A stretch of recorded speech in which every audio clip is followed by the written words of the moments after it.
अब जो बात सबसे ज्यादा रोंगटे खड़े करने वाली है वो ये कि लव और कुश इन पंक्तियों को एक विजयी दरबार के बीचों बीच गा रहे हैं। नमस्कार, हम कथा सुनाते रामायण की ये धुन सुनते ही रोंगटे खड़े हो जाते हैं ना। आज की चर्चा में इसी आइकॉनिक और सांस्कृतिक रूप से बेहद अहम रचना की भावनात्मक गहराई और इसके कमाल के स्ट्रक्चरल पेसिंग को डिकोड किया जाएगा। यह सिर्फ एक गीत नहीं है, ये तो पूरी की पूरी महाकथा को चंद मिनटों में समेटने का एक मास्टर क्लास है। तो चलिए सीधे गहराई में उतरते हैं।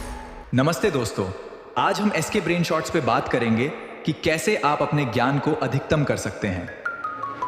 जरा कल्पना कीजिए, राज दरबार पूरी तरह से सजा हुआ है और लव कुश अपनी उस मधुर लेकिन ओजस्वी आवाज में गा रहे हैं हम कथा सुनाते राम सकल गुण धाम की। इसका सीधा सार्थ है कि उन भगवान राम की कहानी सुनाई जा रही है जो सभी सद्गुणों का निवास है। ये जो शुरुआत है ना, ये पहली ही लाइन में सुनने वालों को इस महान कथा से पूरी तरह बांध लेती है।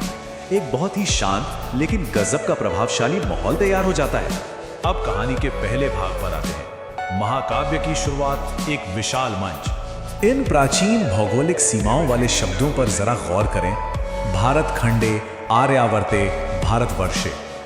ये सिर्फ किसी जगह के नाम नहीं है। ये जो जियोग्राफिकल फ्रेमिंग है ना, ये पहली ही धुन के साथ इस महाकाव्य के विशाल पैमाने, इसके स्केल को स्थापित कर देती है। इससे ये साफ हो जाता है कि ये गाथा किसी एक छोटे से राज्य की सीमाओं में नहीं बंधी है, बल्कि पूरे उपमहाद्वीप के लिए इसका महत्व कितना गहरा और व्यापक है। इसके बाद कहानी आगे बढ़ती है रघुकुल वंश धर्म के राजा।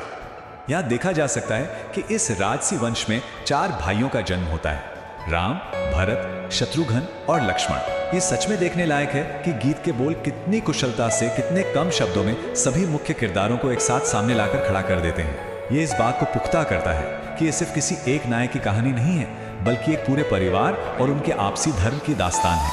तीसरा भाग है महाकाव्य का सार, इतिहास की तेज झलक। यहाँ से पेस एकदम बढ़ जाता है। राम की शुरुआती जीतों और रानी सीता के साथ उनके विवाह की जो पूरी यात्रा है वो बहुत ही तेजी से आगे बढ़ती है।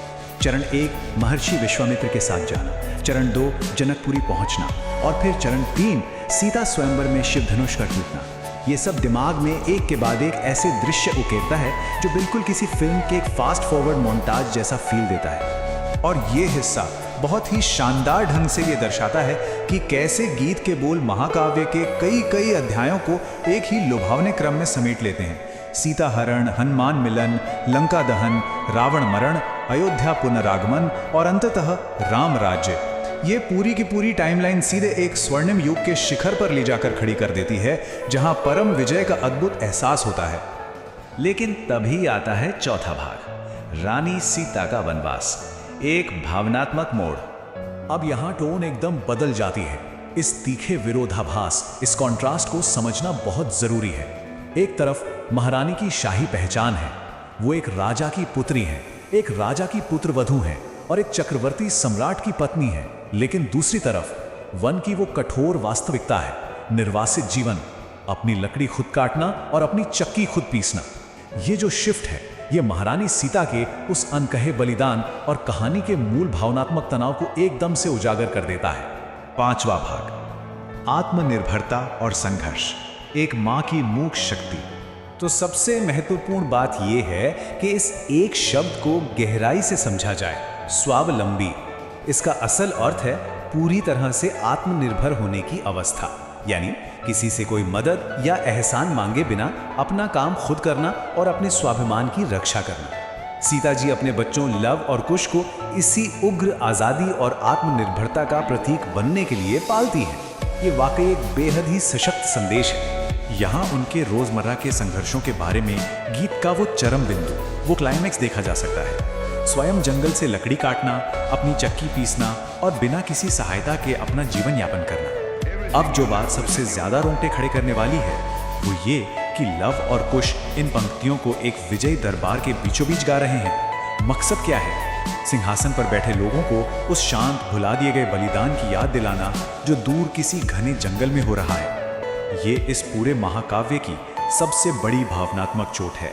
तो आखिर में ये चर्चा इस बहुत ही शक्तिशाली और सोचने पर मजबूर कर देने वाले सवाल के साथ खत्म होती है। युद्ध की एक भव्य विजय से ध्यान हटाकर जंगल में एक माँ के शांत और आत्मनिर्भर संघर्ष पर ध्यान केंद्रित करना वीरता की हमारी समझ को मौलिक रूप से कैसे बदल देता है। क्या असली वीरता सिर्फ युद्ध के मैदान में ही होती है, या उस मूक संघर्ष में भी जो असीम स्वाभिमान के साथ जिया जाए? शास्त्रीय पौराणिक कथाओं में शक्ति की वास्तविक प्रकृति को फिर से समझने के लिए इसी विचार के साथ आज के इस विश्लेषण को यहीं विराम देते हैं। सुनते रहें और विचार करते रहें।